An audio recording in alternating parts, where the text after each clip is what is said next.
Street of harms کا انتظام نئے مرحلے میں منتقل کریں گے۔ جی ہاں، یہ کہنا ہے مجتبیٰ خامنہئی کا۔ Supreme leader of Iran Mojtaba Khamenei نے کہا ہے کہ اسٹریٹ آف ہارمز کا جو انتظام ہم نئے چرن میں منتقل کریں گے۔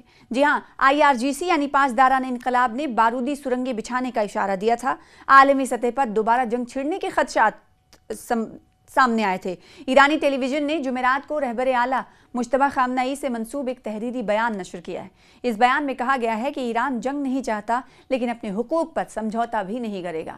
بیان میں اس عزم کا اعادہ کیا گیا ہے کہ ایران کے رہبر اعلیٰ علی خامنہئی اور دیگر کمانڈروں کے قتل کا بدلہ لینے کے لیے پرعزم ہیں۔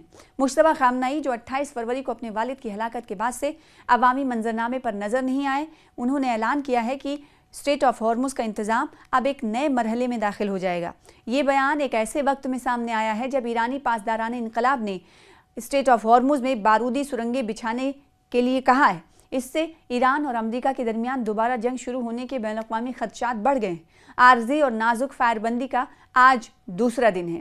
پاسداران انقلاب نے جمعرات کو اعلان کیا کہ ابنائے ہرمز کے معمول کے راستے میں کچھ بارودی سرنگیں موجود ہیں اور بحری جہازوں کے لیے 2 متبادل راستوں کا اعلان کیا گیا ہے۔ ایک فوجی بیان میں بحری نقشے کے ساتھ جزیرے لارک کے شمال اور جنوب میں 2 راستوں کی نشاندہی کر لی گئی ہے اور دعویٰ کیا گیا ہے کہ یہ تبدیلی بارودی سرنگوں سے ممکنہ ٹکراؤ کے بچاؤ کے لیے کی گئی ہے۔ دوسری جانب امریکی حکام نے کہا ہے کہ street of harms per control برقرار رکھنے کی ایرانی ضد جنگ کے دوبارہ آغاز کا سبب بن سکتی ہے۔ وال اسٹریٹ جرنل کے مطابق حکام نے ایران میں دوبارہ لڑائی شروع ہونے کے امکان کو مسترد نہیں کیا ہے۔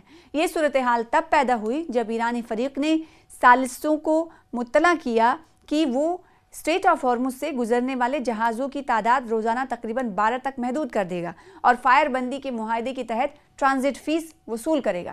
عرب میڈیٹرز نے واضح کیا ہے کہ گزرنے والے جہازوں کو IRGC کے ساتھ ہم آہنگ کرنا ہوگا، جو ایک طاقتور نیم فوجی فورس ہے اور جسے امریکہ اور یورپی یونین دہشت گرد تنظیم قرار دے چکے ہیں۔ اسی دوران S&P گلوبل مارکیٹ انٹیلیجنس کے اعداد و شمار ظاہر کرتے ہوئے بدھ کو صرف 4 جہازوں کو گزرنے کی اجازت دی گئی تھی۔ یہ جنگ سے پہلے روزانہ 100 سے زائد جہازوں کے مقابلے میں اپریل کی اب تک کی کم ترین تعداد ہے۔ میڈیٹرز اور شپنگ بروکرز نے انکشاف کیا ہے کہ ایران بحری جہازوں کو فیس کے انتظامات پر پہلے سے اتفاق کرنے اور پھر ادائیگی کرپٹو کرنسی یا چینی یوان میں کرنے کا پابند بنا رہا ہے۔ امریکی صدر ڈونلڈ ٹرمپ نے آج سے پہلے اس بات پر زور دیا کہ تمام امریکی بحری جہاز، طیارے اور فوجی امریکی صدر ڈونلڈ ٹرمپ نے آج پہلے اس بات پر زور دیا کہ تمام امریکی بحری جہاز، طیارے اور فوجی ایران کے گرد اپنی پوزیشنز پر موجود رہیں گے جب تک کہ تہران طے پانے والے حقیقی معاہدے کی مکمل پاسداری نہیں کرتا۔